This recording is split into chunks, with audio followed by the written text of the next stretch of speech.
Hi everybody, welcome to Big Fish, Little Fish. I am the little fish, which makes him, I'll get it again, the big fish. Craig, what a cracker tonight at Alexandra Park. 5 group races back to back.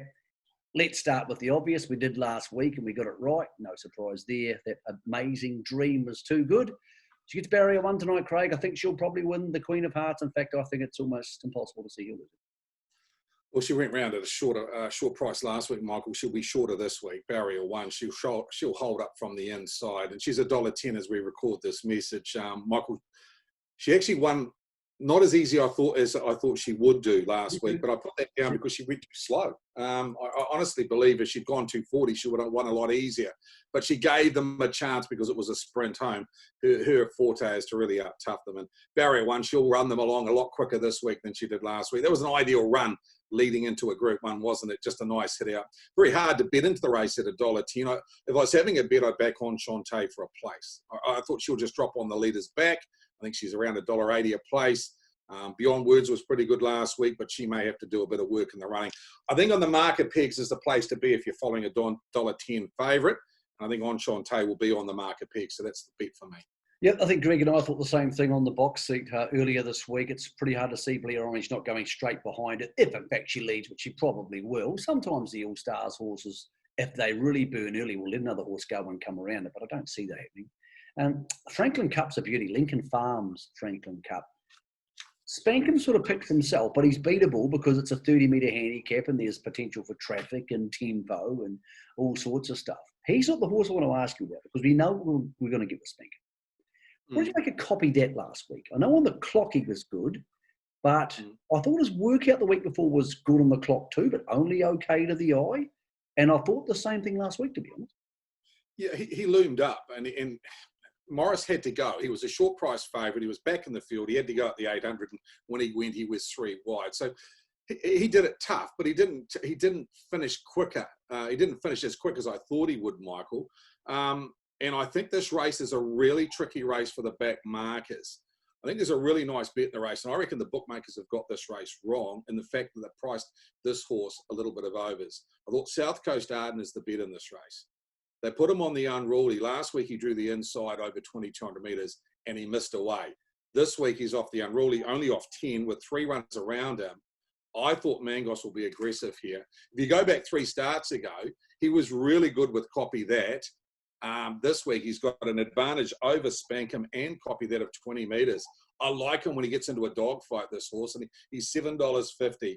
I think his right price is around $6. So I really like South Coast Arden. He ran the best mile last week, 1:52. He ran last week. He actually ran a second faster than Copy That. I think he's a great bet. Yeah, I think he's a pretty good horse. I just think Spankham might be better than these horses, but this isn't the grand final, as we both know. Auckland Cup's still 3 weeks away. So I agree with you. It's a tricky race. I just think Spankham's going to win. I don't know why. I just think he's the best horse, and I think there'll be enough movement that he'll get dragged into the race and he'll win. But I'm not going to take $2.90 to find out. The most interesting horse in the race, and he's Copy That, is he as good when he has to work? Most horses aren't.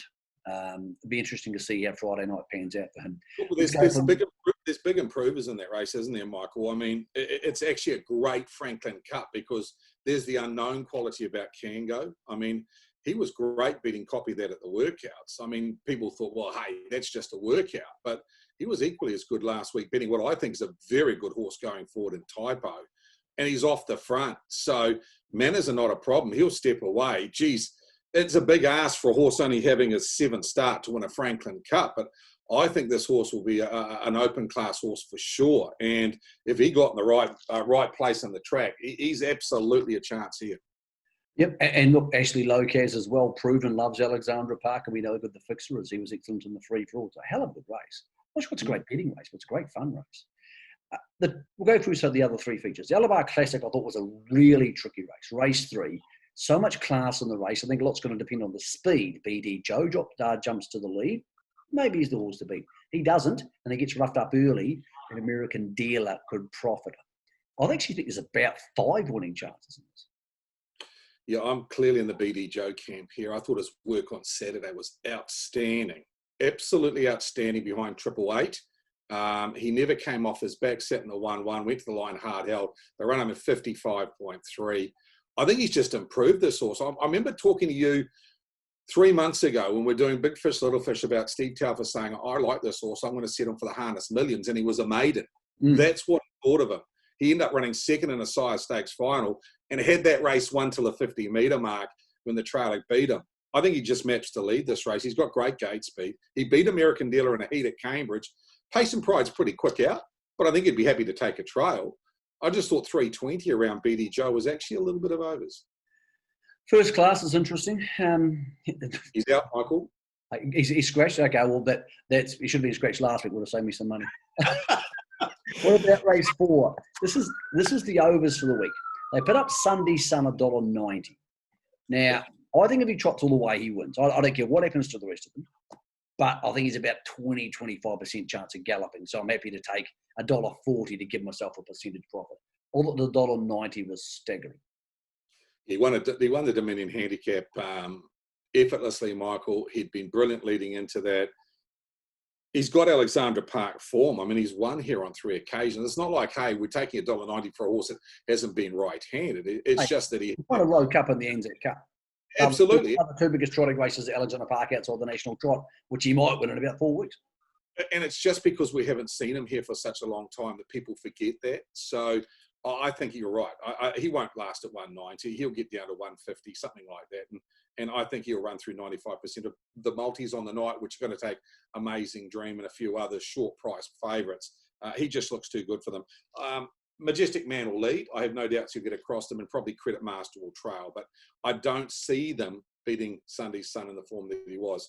I thought on Wednesday morning's odds, you could have a no-lose race here. I thought punters could put, say you're betting $100 notes. $100 on Sunday Sun. You make $90 profit if he wins. I reckon on the Tote Majestic Man starts $4.50. You could have almost put $50 on him or $80 on him. You could have made a small profit either way because there's only 2 winning chances. But I think he'll win. This is interesting, race 5 at the Caduceus Club final. Great stake. Better Twist, I think it's our best filly. But La Rosa is up from the South Island. She's got good gate speed. The question is, will she lead and try and park Better Twist? Interesting race. I think it's just a stinking moral of the night, Better Twist. Oh. I think she is by that far the best 3-year-old filly in the country. It's not funny. I mean, she came from the second row to win a Group 1, from barrier 13 to win. Then she's come from barrier 8 last week, get across them, and the only danger was on her back and couldn't get past her. And I think she'll improve out of that run. I think she's a very good filly, a very good filly. And I could see us talking at the end of the season where she's won a Jules and an Oaks, and we say, wow, how good is she? Well, I mean, at the moment, I just see her dominating this race. And I think, like you did with Sunday Sun, $1.90, I think $1.60 is overs for her. I know La Rose is very good, and I've said to you on many occasions, I really like this filly. Don't get me wrong. She's a class act, but she hasn't done what Better Twist has done at this stage of her career. Do you reckon La Rosa would try and stay in front? Well, I think what you got to look about this race, Michael, is she hasn't been right-handed, La Rosa, yet. I think it helps that Watcher Secret's in the race as well, that she can get off the gate. There's enough gate speed with She's No Lady on the inside. Even if La Rosa does lead, it's not a given that she'll get there straight away, and she may have to work. Better Twist, on the other hand, has showed that she's good enough to sit parked and 3 wide to win a Group 1. I don't think it matters. I think for me, I think barrier 6 was a perfect draw for her. She hasn't got brilliant gate speed. She now has options in the race. If she wants to go back and loop up and sit parked at the bell, absolutely can win. If she goes forward and wants to dominate in front, she can win. I think she's got many options.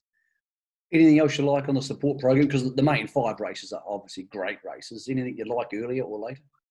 No, not really, Michael. I thought Typo still stood out. I mean, if Ken goes very, very...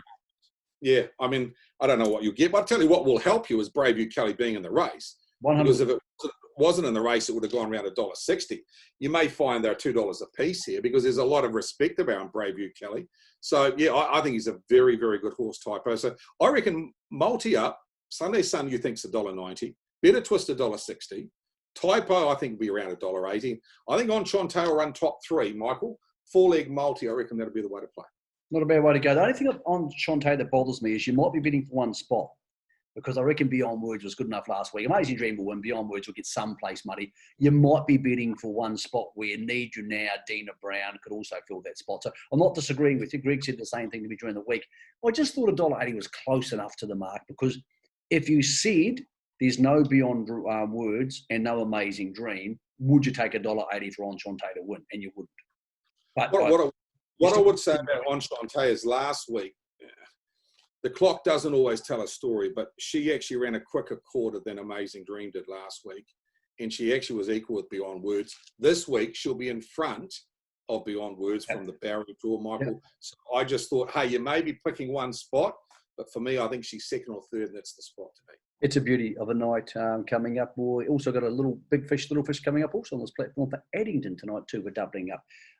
Try and find us later on for the Addington preview here of Friday night's harness racing action.